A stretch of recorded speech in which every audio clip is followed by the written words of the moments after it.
Lugupeetud raadiokuulajad, te kuulete Kultuurisaat Roosiaed, minu nimi on Heiki Aljasorg ja täna saate teema on väärtused. Saate külaline on rahvastikuminister Riina Solman. Tere tulemast! Tere kõigile! Alustaksin küsimusega, mida on palju kergem küsida, kui sellele vastata, et mis on väärtused? Ma olen selle peale mõelnud ja võib-olla alustaks sellega, mida klassikud on selle kohta öelnud. Oscar Wilde näiteks on märkinud, et küünik teab kõige hinda, kuid ei tea väärtust. Ja tõepoolest igal inimesel võib olla oma ettekujutus väärtustest ja võib-olla see siis põhineb millelegi kas filosoofiale või elukogemusele, aga oma pilt, mis see väärtus on meist igalühel olemas. Aga võib-olla, kui nüüd emotsionaalselt ja oma elukogemusele tuginevalt vaadata, mis see väärtus on, siis ma arvan, et suurim väärtus ongi ühiskonnas inimene ja tema elutee. Et see oleks tema enda jaoks väärtuslik, et see oleks teiste poolt väärtustatud ja et see elu oleks inimväärne. Ja siis sealt hakkavad teised väärtused, mis siis teha selleks, et inimese elu oleks inimväärne ja kuidas me seda hindame, seda inimväärsust. Et oleks tagatud kõik elementaarne, eneseteostuslik. Õnnelikuks olemiseks on tarvis tegelikult peret, ligimesi, haridust, kultuuri. Ilma nende osadeta võib-olla inimene ei tunne ennast täisväärtuslikult ja väärtustatuna. Ja on olemas väärtused filosoofilises ja eetilises plaanis, on olemas matemaatilised väärtused, eetilised väärtused, ma juba märkisin, aga võib-olla, kui me räägime sellest, et mis on ühiskonnas olulised, siis võib-olla need on sellised uskumused, mis on seotud moraaliga, mis on seotud nagu voorustega. Igal juhul ma arvan, et mina filosoof ei ole, õpetajana ka mitte, olen hariduse poolest õpetajanna, nüüd täna ministriametis, palju teinud vabatahtlikku tööd, et mulle tundub, et mina olen väärtuste seisukohalt praktik. Et mina elan neid väärtusi, pean olema oma ametis eeskujulik, teistele eeskujuks ja kui ma ükskord võib-olla taas õpetajaametit saan pidada, et siis ma oskaksin lastes neid õigeid väärtusi ja voorusi kasvatada ja esile kutsuda. Tuntud Eesti kasvatusteadlane Peeter Põld on öelnud, et kasvatus on teadlik sihipärane tegevus, mis vanema põlve poolt ette võetakse, et viia arenemisele kasvava põlve kehalisi vaimlisi jõude, nende väärtuste alalhoidmise ja täiendamise sihis, milles peitub üksiku ja kogu inimkonna elu eesmärk. Kas te olete selle definitsiooniga nõus ja mis seos on teie meelest kasvatusel ja väärtustel? No väärtused kujundavad meie uskumusi ja hoiakuid ja juhivad ja motiveerivad meie käitumist. Ja väärtuste kaudu me kujundame enda jaoks ka siis selle käitumise etaloni või siis selles mõttes ka kristlikus laadis uue loodu, kellega me tahame sarnaneda, suhestuda teiste inimeste ja ümbruskonnaga.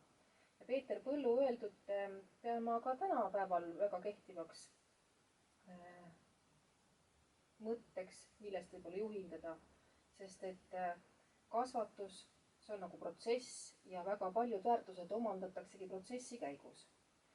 Ja tänapäeval me saame võib-olla lahku lüüa selle, et kui laps perre sünnib, siis ta kasvab enne kõike oma perekonnas.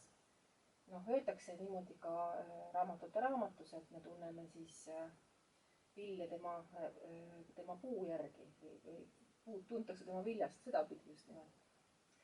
Ja kui lapse teod on head, siis me eeldame, et käbi kukkuge ennast kaugele, et ju siis on perekond olnud nii tubli ja vastupidi, et kui laps on ulakas või teeb palju pahandust, et ju siis seal perekonnas kõik asjad hästi ei ole.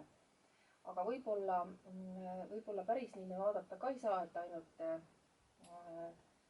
sellised ulakad lapsed on ilmtingimata pahad. Me teame ju Eesti klassikast Joosep Tootsi, korraldas Tootsi peenra. Köster oli tema suhtes väga lootusetu. Ütles, et ennem läheb päike läheb looja enne, kui sinu pahategude registriga me ühele poole jõuame.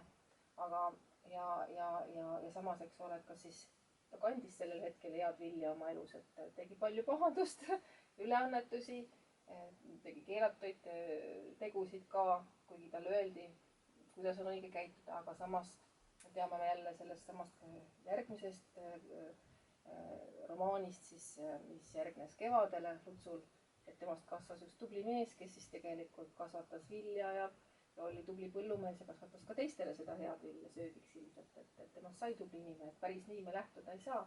Kindlasti peres kasvades väikesed lapsed suhestuvad ennekõike oma eakaaslaste, võib-olla õdede ja vendadega. Et nemad vanemaid peavad nii-öelda ikkagi oma iidoliteks ja võib-olla siis väga tihti võtavad malli just, mis vanemad õed-vennad ees ütlevad või teevad. Et seda peab alati jälgima koosluses. No ja järgmine etapp on siis lapse elus see, kui me kasvatusest räägime, kui ta läheb kooli, õppeasutusse ja kuidas see keskkond siis teda mõjutab ja milliseid väärtusi siis seal temale külge hakkab. Seal on muidugi õpetajatel väga suur roll. No, mina mäletan siin mõni aeg tagasi minu pisike poja läks kooli ja kuidas tema imetles oma ema autoga sõitis minu juustes, ütles niimoodi, et emme, sinu juuksed on nagu merelained, tegi selliseid komplimente ja siis nüüd koolipoisina juba ühel päeval tuleb koju, ütleb, et emme, kui sa lähed juuksurisse, ma tahan, et sa värvid oma pea punaseks. No mina mõtlesin selle peale, et ohoh, miks punaseks, siis kohe selgus tõde. Aga õpetaja Kadril on tehtud punaseks ja siis ta näitas, kust mina pean ka oma salgud tegema siit, sealt ja kolmandast kohast punaseks, sest et õpetaja Kadril on ja talle nii hästi sobis ja see oli nii ilus. Et juba koolist tulevad juba teistsugused arusaamad, teistsugused eeskujud ja muidugi mul oli selle üle väga hea meel, et minu poja oma õpetajat nii usaldab ja teda eeskujuks sätib.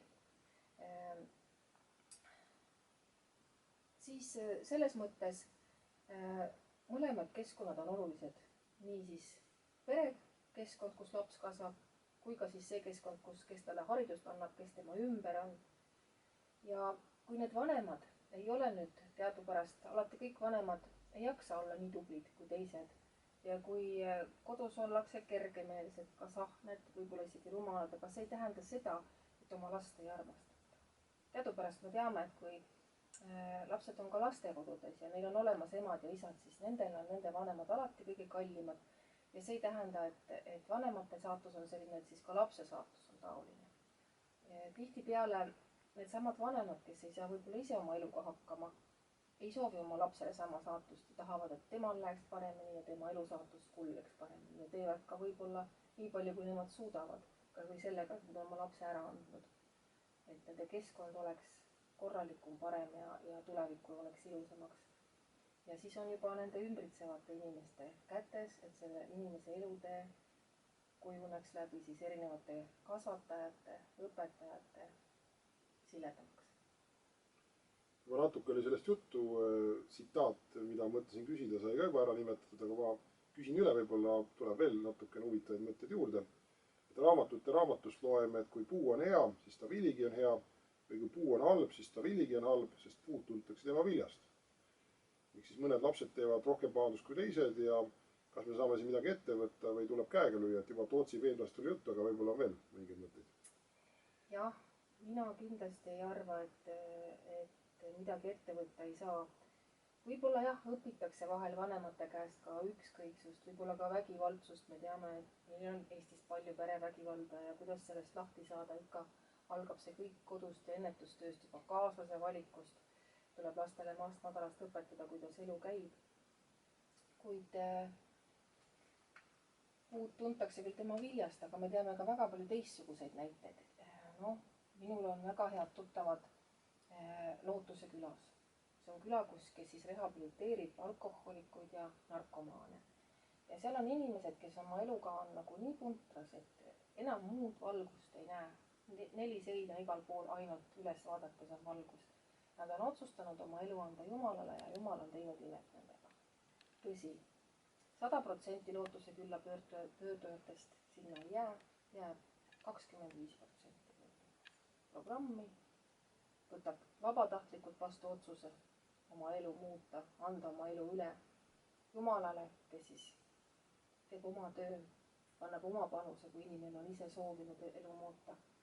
Ja veel ka nendest omakorda 70% rehabiliteerib. Aga inimesele tuleb anda selleks võimalus. Nagu kristlannegi teab, et kui sind ikka ühele põsele lüüakse, siis keera teine põsk ette, ole kannatlik. Nii on ka lastega, et oma õpetajate tööd tehes, mida ma siis sain küllalt vähe teha, mõned aastad, mäletan ma lapsi, kelle kodused olud olid keerulised. See oli nüüd küll ammu aastaid tagasi, aga siiski, et ta oli maapoiss, kelle ema töötas laudas, ta oli ise laudalõhnaline, teised lapsed hoidsid temast eemale.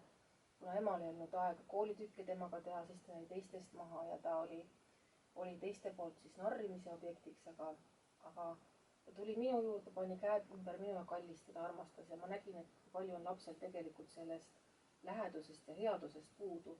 Ja nii ma siis ka teisi lapsi proovisin, kui teda klassis ei olnud, natukene manitseda ja rääkida sellest raskest olukorrast ja seda olukorda parandada.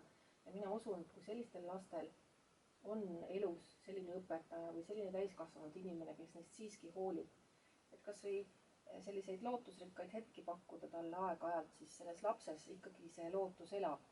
Ja kui tuleb õige aeg, võib-olla ta leiab tee ka kõrgemate väärtusteni, teda juhatatakse sinna ja tema elu võib kapitaalselt muutuda paremaks. Et mina käega ei lööks. Ja kuigi see köster oli õigusega pahane, siis oma selle viljaikalduse sõnumiga panin ta kõvasti mööda, et käega lüüa ei tohi mitte mingil juhul. Kas väärtused on subjektiivsed või objektiivsed ja kuidas saab seda kindlaks teha? Eks meil on siin tegemist jälle sellise filosoofilise küsimusega ja mina oma tänast tegevust silmas pidavalt, mis on väga praktiline, võib-olla ütlen ainult niimoodi, et võib-olla ei tohi sinna võid vahele panna, et kas nad on need või teised, et nad on nii subjektiivsed kui objektiivsed, need väärtused. Subjektiivsed väärtused on need, mis on väärtused sinu enda jaoks või mingi kindla kogukonna jaoks, kus sina osaled ja millesse sa siis kuulud, et selle ühiskonnakihi jaoks on subjektiivsed. Samas näiteks objektiivne väärtus on võib-olla ka selline, mis puudutab ka väga suure hulga inimeste huve. No näiteks emadus, pereväärtused, rahu, heliloojate ja kunstnike imetlusväärsed teosed. Kristlaste pühakiri on kindlasti objektiivne väärtus. Ja kui me rääkisime ennem subjektiivsetest väärtustest, siis me näiteks omal ajal vaatasime väga viltu punkaritele, et kes siis nemad sellised olid, et olid rahulolematud, kandsid huvitavaid riideid, streikisid oma välimusega, aga teisalt nendel objektiivne väärtus oli vabaduse ihalus ja kui meil oli üleminek laulvalt revolutsioonilt vabadusele või vabariigi taastamisele õigusliku järjepidevuse alusel, siis pungikultuur kandis seal väga olulist rahvuslikku sõnumit. Et olles nii subjektiivne väärtus, siis saab ta olla ka objektiivne väärtus. Ja subjektiivsus on ka selles mõttes vaieldav kategooria, kuna näiteks inimõiguste puhul, mida me kõik väärtustame, et me väärtustame, et inimene saab väärikalt elada, ennast teostada, tal on vabadused, siis nii on näiteks ka islamiriigid koostanud oma subjektiivse inimõigusdeklaratsiooni, vaatamata sellele, et seal kindlasti ühiskonnas inimõigused igal tasandil tagatud ei ole, seal ei ole ka naiste õigused tagatud, aga samas see on lisatud siis juba ka ÜRO inimõigusdeklaratsiooni ja rahvusvahelise instrumendina on ta siis toimiv.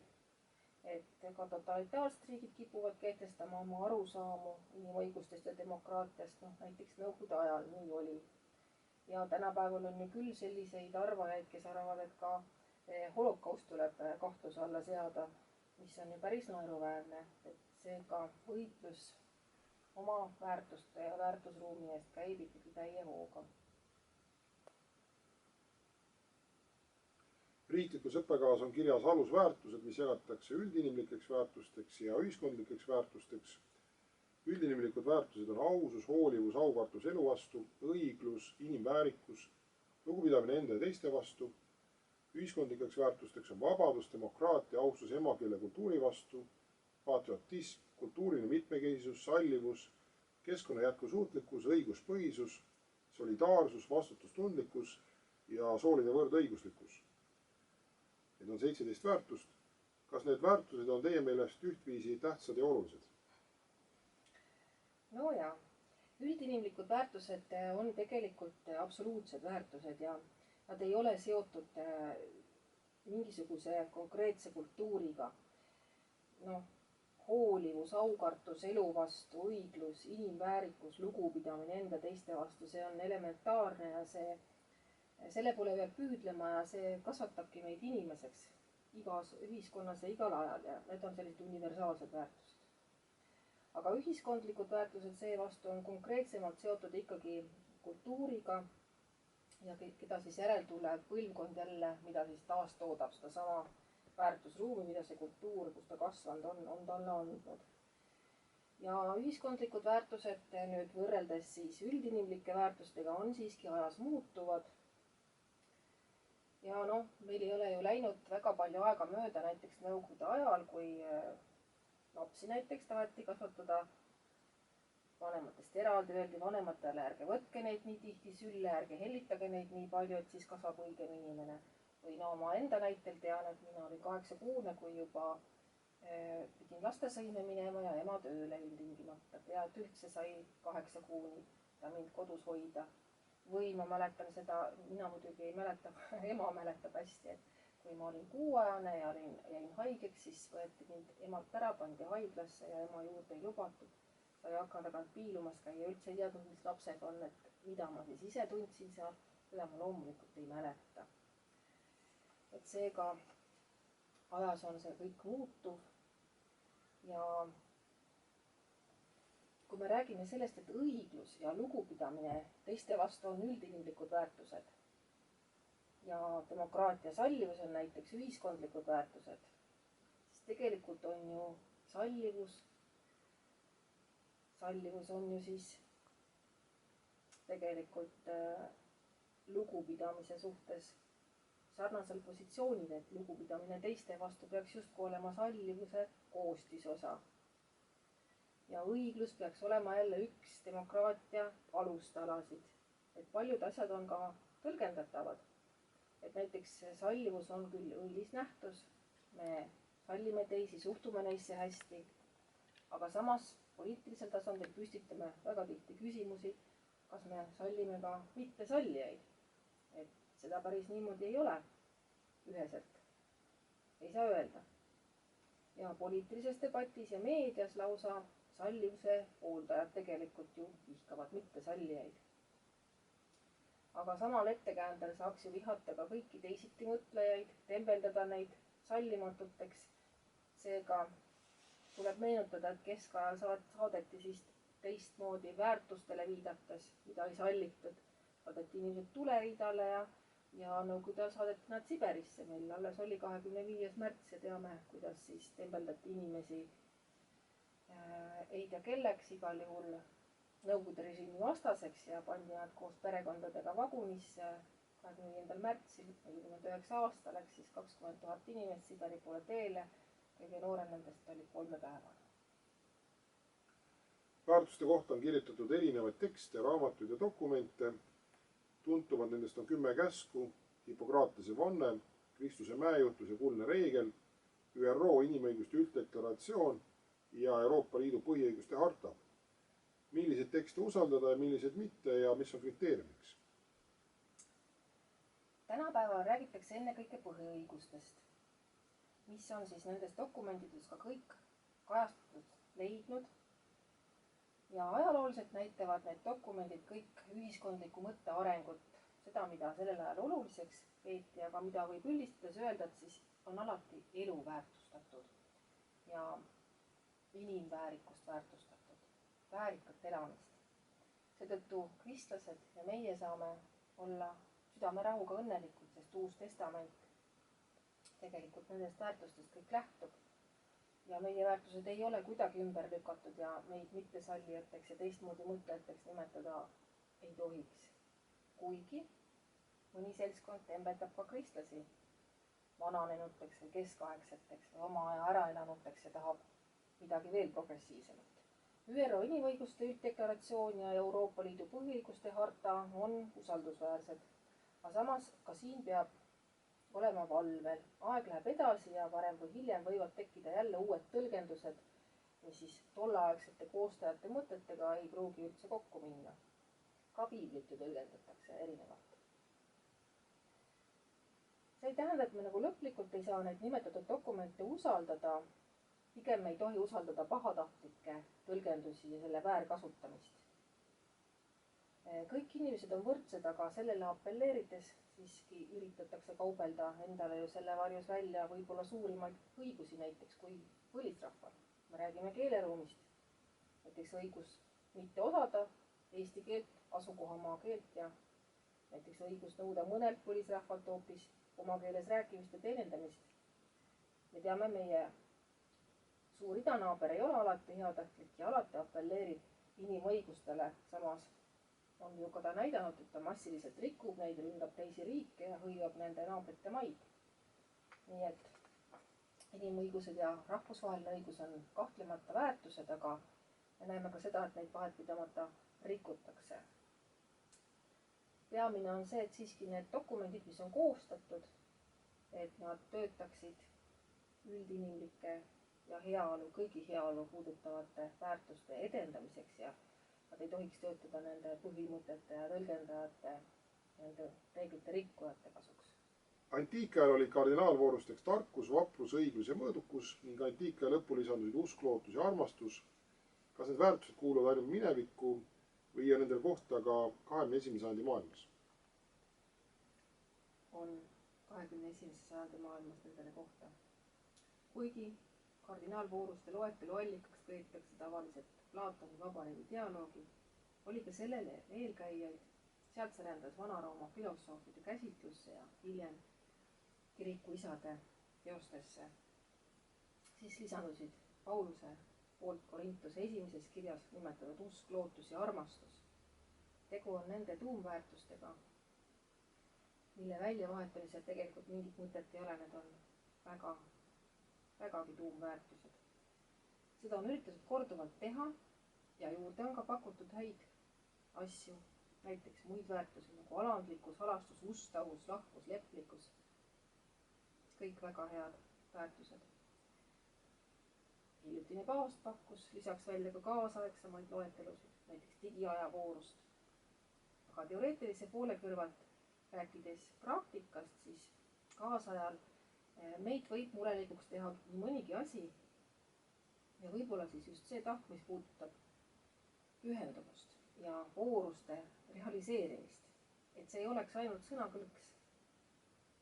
Sest tundub, et kohati meie kultuuriruumis on tekkinud vooruste kõrval hoopis moraalne dilemma ja rõhutatakse üle pigem igat sorti õigusi, võrdsusi, võrdsuspõhimõtet, mis ajalooliselt tegelikult tõsteti põhiõiguste sekka alles Prantsuse revolutsiooni ajal, kui me teame, et tegelikult pärast seda hakkas päid lendama ja viidi ellu genotsiide.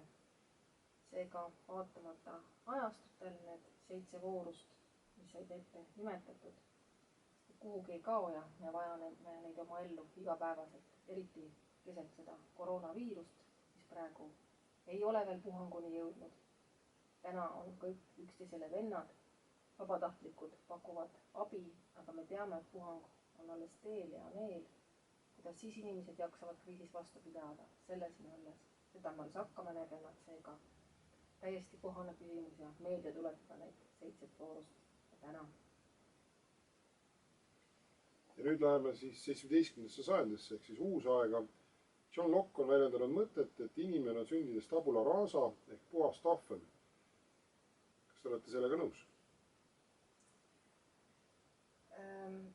See on nii jana. Ütleme niimoodi, et ma olen selles veendunud, et lapsed ei sünni siia ilma pahade ja kurjadena. Kui väike beebi sünnib, siis ta saab kaasa kompleksi oma geenidest, oma eelkäijate geenidest ja ta saab kaasa ka anded Jumalalt.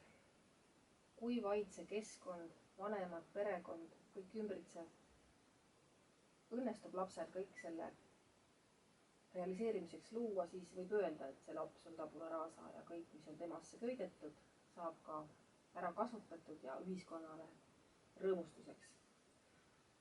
No näiteks mõni laps sünnib absoluutse muusikalise kuulmisega. see on kahtlemata suur anne, et ei saa öelda, et ta on lausa päris puhas leht, ta on midagi kaasa saanud. Teisel lapsel öeldakse, on karu või elevant kõrva peale astunud ja ükskõik kui palju sa talle harjutusi annad või halbu hindeid paned, muusikalist kuulmist päris täiuseni ei arenda, kui üldse. Sõltub lapsest. Mina muuseas õpetajana ei ole ka siin alla andnud, et karu saab ka panna tantsima ja ma tean, et inimesed, kes võib-olla ei tea lauluviisi, suudavad hoopis pilli mängida, kui nad palju harjutavad. Inimesed on sündides juba erinevad ja see ongi geneetiline kandam, see võetakse ellu kaasa. John Locke'il oli õigus selles, et nagu ma alguses ütlesin, et inimesed siia ilma pahelistena ega petiste ega mõrvaritena üldjuhul väga ütlema kindlasti ei sünni. Ja kui väike laps tegeleb algusest peale mingi asjaga, millel tal on annet, siis seda saab kindlasti välja arendada mingisuguseks suuremaks väärtuseks ühiskonna jaoks. Ja mina enda kohta saan alla näite tuua, et minu vanem õde oli muusikaliselt kehva kuulmisega, aga mina olin vastupidi lapsest saadik kõik pillid, mis vanemad ostsid, nendest huvitatud, mängisin nende peal kuulmise järgi, mängisin lasteaias õpitud viise, panin teise käe juurde, komponeerisin ja tema õppis ka minu järgi akordionit mängima. Mina ees, tema järel, kuigi ta oli vanem õde. Minul oli siis muusikaklass, laulsime palju, esinemisi oli palju ja tema sai sellest tegevusest väga kaasa haaratud. Ta ei olegi võib-olla korralikult laulmist ära õppinud, aga küll oskas mängida.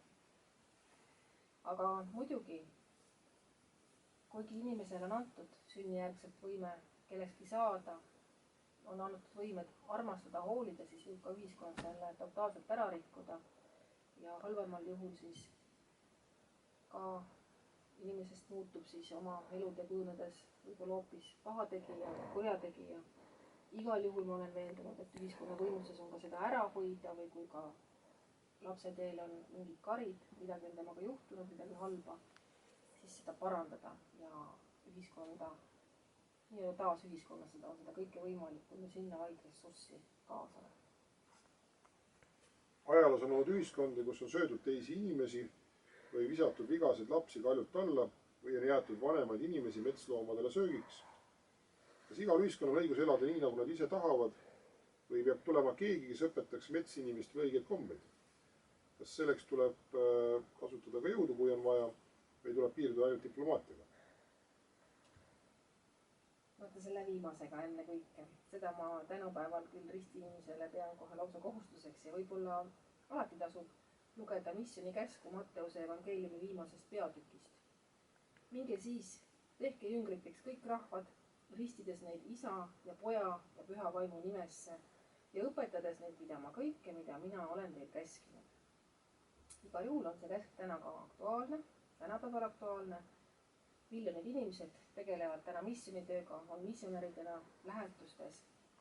Ja me võime seda vaadelda ka niivõrd eetiliste normide tutvustamist, võib-olla üht osa kultuurist ja haridusest, näiteks nagu kirjaoskust. Eks me ju teame, et eestlased on tuntud juba ajaloos kui kirjaoskaja rahvas. Peaaegu 100% meist on kirjaoskajad, aga ta tuli meile siiski läbi kirikukoolide, läbi piibli, läbi katekismuse õppe ehk siis läbi kristluse. Ja suur osa ka kristlikust kultuurist on tagatud inimõiguste ja ligimisarmastusega, mis tegelikult tagavadki inimelule väärikuse. Ja võib-olla kartused, et kokkupuude kristliku kultuuriga võiks selle rahvuse hävitada, mina pean seda müüdiks. Siin on üks näide meie idapoolsete hõimurahvaste juurest. Näiteks kui eelmise sajandi lõpus Soome misjon alustas idapoolsete hõimurahvaste juures tööd, kardeti, et küllap see selle nõrgukese kultuuri hävitab, aga läks vastupidi. Nagu ma rääkisin eesti keelest, leidis ka nende keel kirikus uue kasutusala. Laulude jaoks tehti luuletusi, neid säilitati, kohvilauas vesteldi emakeeles, kasutati usinalt just oma keelt ja oma emakeelseid materjali hakati tootma. Ja sama on tõdetud kõikides teistes missioni ja piiblitõlke organisatsioonides, et piibli ja kristluse levitamine on tegelikult ennekõike seda hõimurahvast või siis rahvast oma emakeelt ja kultuuri säilitada aidanud. Näiteks maade avastajad pärast Kolumbust keelasid ära päris palju kohutavaid rituaale indiaanlastel, nagu näiteks laste ohverdamine. Ja kuigi tol ajal tõid missionärid pärismaalastele usuvalgust, tulid ikkagi nende jälgedes veel tuliveemüüjad, orjakaupmehed, uued haigused, oli nii seda kui teist. Kuid igal juhul üks võiks olla meil küll selge, et tänapäeval ei peaks ühiskonnad elama nii, nagu elasid metsikud eellased. Ja kui kusagil maailma paigas on veel selline rahvus, siis ma arvan, et on ka neid näiteid, kus tuleb kasutada ennekõike sõbralikku diplomaatiat, nagu saatejuht alguses nimetas, ja mitte minna ja lasta ennast lihtsalt ära tappa põlisrahval. Jean-Jacques Rousseau on öelnud, inimese südames ei ole sünnipäraseid pahesid. Kas teie arvate, et sünnib laps siia maailma heana, aga keskkond rikub ta ära? Jah, siin muidugi Rousseau puhul arusaam õilsast metslasest ei ole väidetavalt ka antropoloogilistes uuringutes tõestust leidnud, hoopis vastupidi. Ka meie Eesti ajaloos tähendas Eesti kristjaniseerimine 13. sajandil vennatapusõdade ja vägivalla olulist vähendamist. Tegelikult saab kultuurseks kristlaseks ikka siis, kui talle Jumala sõna õpetatakse ja talle sõna üldse kuulutatakse. Mis on see päris patumõiste? Selle ma jätan tegelikult teoloogide pärusmaaks ja siin rohkem kommenteerida ei võtaks. Olen kuulnud lauset, et moraal on vaataja silmades. Mida teie sellest mõttest arvate? Seda teemat me tegelikult käsitlesime selle punkti või selle küsimuse juures, kus me rääkisime, kas subjektiivne või objektiivne väärtus või tõde. Et eks ta on, Eesti rahvas ütleb selle kohta, kellele ema, kellele tütar, et kes vaatab oma kasupüüdlikult, näeb seda ühtemoodi, aga kes vaatab kõigi huvides, näeb seda teistmoodi, et iseenesest moraal ja eetika võiksid tugineda ühistele baasväärtustele, nendele 7 voorusele näiteks, millest me ennist rääkisime. Aga seda saab tegelikult ühiskonnas kasvatada. Friedrich Nietzsche on öelnud, et südametüdistsipliin on sündsusetu tunne, Jumal on surnud ja et nõrgad valitsevad moraali abil tugevaid. Ning ta soovitab teiste armastamise asemel armastada vaid iseennast. Et mida teie nendest Nietzsche mõtetest arvate? No, 100 aastat tagasi oli Nietzsche moes ja ka tema ideed olid väga moes, aga kindlasti see rääkis ka ajastust. Ja kindlasti see oli ka nende rääkijate subjektiivne nägemus. See võis tegelikult põhineda nende inimeste endi eluväärtustel või eluraskustel, mistõttu objektiivseks seda Nietzsche käsitlust mina täna pidada ei saa, sest Nietzsche on surnud ja paljude poolt ka unustatud. Aga näiteks Jumal elab edasi, tema tõed toimivad edasi, tema 10 käsku toimivad ja on absoluutsed. Et võib-olla nii vastata. Simone de Beauvoir on väljendanud mõtet, et naisi on alati surutud mehe järel teisejärgulisse rolli meestekeskses ühiskonnas. Simone de Beauvoir pidas naise kohuseks, et naine vabaneks sotsiaalselt konstrueeritud stereotüüpidest ja meestekeskses ühiskonnas heaks kiidetud naise sotsiaalsest rollist. Näiteks meeste ja naiste tööd, meeste ja naiste ametid, poiste ja tüdrukute mänguasjad. Mida teie sellest arvate? Ma arvan ennekõike jälle seda, et on tegemist oma ajastu märgilise inimesega ja tema mõttemaailmaga. Me ju teame ka seda, kui Jeesus Petlemmas sündis ja kui ta hiljem oma jüngritega ringi käis, et selles ühiskonnas oli ka naistel tegelikult hoopis teistsugune roll kui tänapäeval. Ja just Jeesus oli see, kes on tegelikult naised toonud oma piiblilugudes väga esile ja andnud neile väga märgilise koha. Just naised olid need, kes tegelikult Jeesuse ülestõusmise tunnistajateks olid ja väga palju kõneldakse ka läbi piibli erinevatest naistest, kes on küll olnud kuningannad, küll on olnud ajaloo vääramatud juhid ja neile antakse tegelikult just läbi piibli väga eriline roll. Seda, et aeg-ajalt on ühiskonnas olnud patriarhaalsem käsitlus, vahel ka päris varajases ajaloos ka matriarhaati esinenud. See on nii, nagu Jumal inimesele on andnud ja nagu tema elutee on kujunenud. Ma võin tuua võrdluse enda eluteega. Mina täna poliitikas naisena olen üks kahest naisministrist Eesti Vabariigi valitsuses. Ja väga palju kõneldakse küll sellest, et miks on naisi poliitikas nii vähe ja kes neid ahistab ja kes neid sinna ei lase. Aga oma kogemuse põhjal tean ma öelda, et poliitiku töö on väga raske, kui seda teha südamega. Ja tihtipeale naised loobuvad sellest tööst, kuna nad seavad esikohale perekonna ja lapsed ja neil on täielik õigus seda teha. Ja poliitikas, kui sa 24/7 oled tegelikult hõivatud, siis ongi sul valik, kas sa jooksed meestega võrdselt kõikidel koosolekutel, kas sa jõuad nendega sammu pidada. Ja kui sa jõuad ja sa valid selle tee, siis sa ka oled seal poliitikas. Mina ei ole tundnud ühtegi takistust, mis mulle oleks meespoliitikute poolt tehtud. Võib-olla